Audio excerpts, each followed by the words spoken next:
नमस्कार दोस्तों। तो यस, मेरा अगला बुक के बारे में मैं बताना चाहता हूँ। इट इज़ ऑन भामशा एंड त्रिमशामशा। अब ये क्या है, संक्षिप्त में समझाऊंगा। भामशा इज़ नथिंग बट आपका मेंटल माइंड लेवल पे, मनोमय कोश जो बोलते हैं, उसके लेवल पे स्ट्रेंथ वीकनेस। ओके, तो इसलिए मैंने चेस का इमेज यूज़ किया क्योंकि ये माइंड है। लेकिन एस्ट्रोलॉजर्स क्या करते हैं कि वर्गा चार्ट्स को, यानी इस अमशा चार्ट्स को ऐसे यूज़ करते हैं जैसे कि उसमें फिजिकल इवेंट्स दिख रहे हैं, जबकि ऐसा नहीं है। पंचकोश थ्योरी जो है, मैंने पंचकोश के बारे में बताया है पहले भी। तो पंचकोश फिर भी दिखा देता हूँ। केव पंचकोश माई थ्योरी।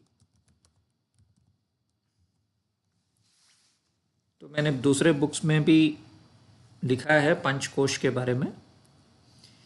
तो हमारे जो बॉडी है, ओके, वो तो फिजिकल बॉडी जिसको अन्नमय कोश बोलते हैं। उसके ऊपर जो ऊर्जा बॉडी है उसको प्राणमय कोश बोलते हैं। फिर उसके ऊपर we have something called as मनोमय कोश। ओके, ये मैंने 20 साल पहले ही डिकोडिंग किया था, तो फिर भी मैं आपको बता रहा हूँ। ठीक है। एंड चौथा है विज्ञानमय कोश एंड पांचवा है आनंदमय कोश। ये तो उपनिषद में लिखा हुआ है।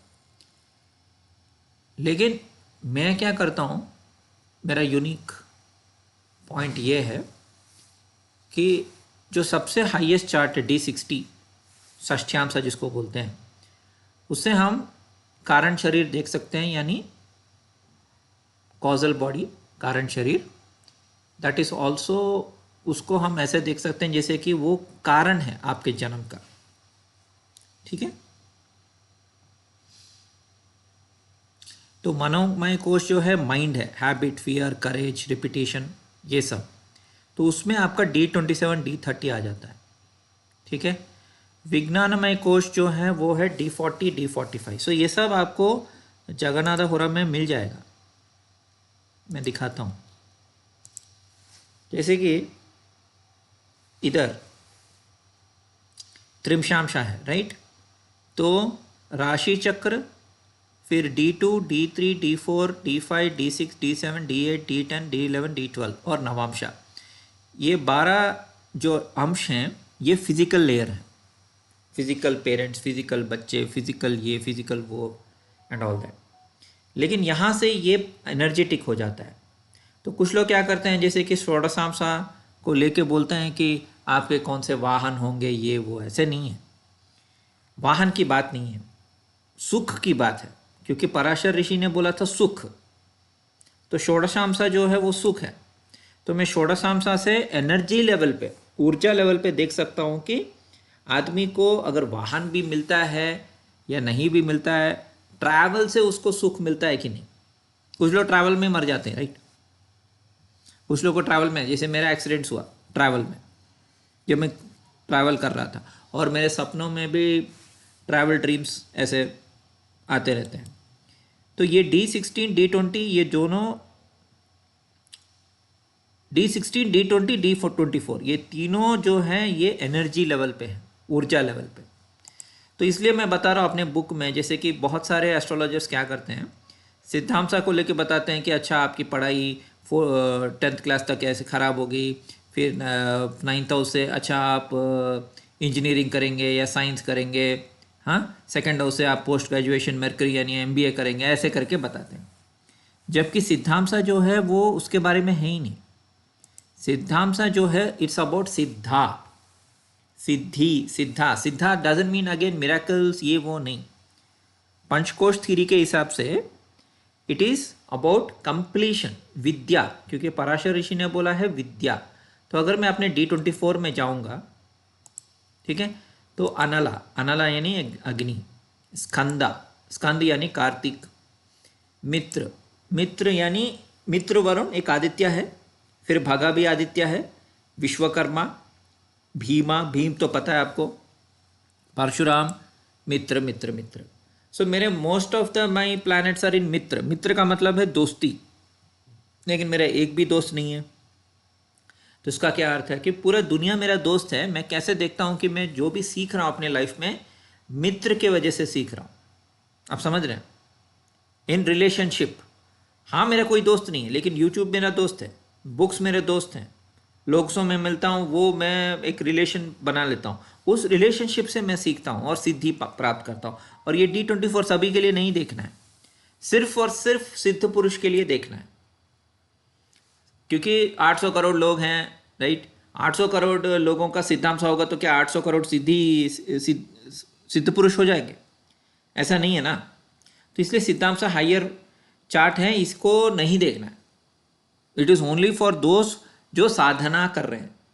अब D20 जो है वो सिर्फ उन लोगों के लिए जो तपस्या करते हैं। ओके, सो जैसे मेरा D20 है, तो ये मैं पहले भी प्रत्यांगिरा देवी, प्रत्यांगिरा देवी ऐसी देवी है जो प्रोटेक्ट करती है, हाँ, सच को प्रोटेक्ट करती है। सीता यानी वेटिंग, सैटर्न सीता मतलब बहुत वेटिंग वेटिंग वेटिंग वेटिंग, बहुत वेट करना, एंड्योरेंट। ठीक है, तो अभी मैं बात कर रहा हूँ D27, नक्षत्रांशा बोलते हैं या भंसा बोलते हैं। नक्षत्रांशा जो, उसमें भी मेरा लगन मित्र है अगेन। तो मित्र का मतलब वही है दोस्ती, इन रिलेशन टू अदर्स। लेकिन ये मेरा स्ट्रेंथ और वीकनेस एट मनोमय लेवल है। और मनोमय लेवल क्या है? मनोमय मतलब mind, at a mind level. तो इसमें अगर सूरज अष्टम में आ गया, जैसे यहाँ आ गया, इसका मतलब ये नहीं कि मैं बलहीन हो गया। ओके, इसका मतलब ये है कि मैं अपने कार्य, मतलब मैं अथॉरिटी नहीं जा दिखाता लोगों के ऊपर, at least most of the people. हाँ, थोड़ा रौब जमाता हूँ मेरे सब्सक्राइबर्स पे, इनके ऊपर, क्योंकि उनको मैं अपने बच्चे मानता हूँ, जैसे जैसे वो मेरे बच्चे हैं।